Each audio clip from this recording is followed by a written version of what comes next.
On a rasé un territoire entier et le monde se tait. Bonjour, je m'appelle Michel Chebbi, je suis gérant d'un établissement hôtelier à Beyrouth, au Liban. Ce qu'on vit en ce moment est...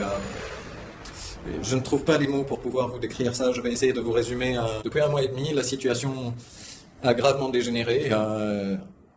En commençant essentiellement avec les événements les plus importants, c'était l'attaque au Beeper, puis l'assassinat du secrétaire général du Hezbollah, Hassan Nasrallah, et après une situation de guerre entre Israël et le Hezbollah qui est très très violente.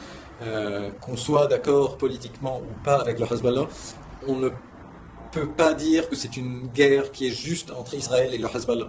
Aujourd'hui, Israël a déclaré la guerre au Liban tout entier. Il n'y a pas un Libanais qui est mis à l'écart. Les bombardements sont en train d'aller dans toutes les régions du Liban. Et en ce moment en particulier, on a un tournant quasi fatidique. On a vu l'élection de Donald Trump, meilleur allié de Benjamin Netanyahu. Et en plus de ça, l'armée israélienne est à court d'objectifs. Ils ont épuisé leurs sources de renseignement. Et du coup, ils commencent à bombarder des objectifs qui n'ont rien d'objectif militaire.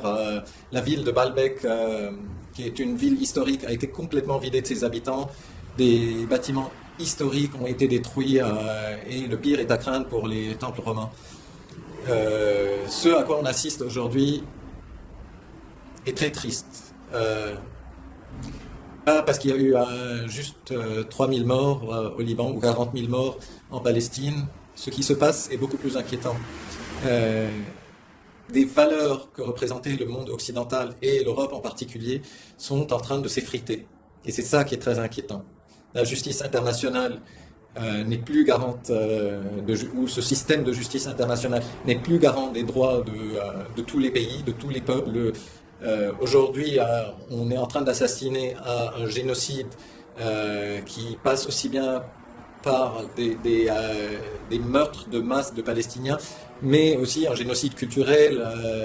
On a rasé un territoire entier et le monde se tait.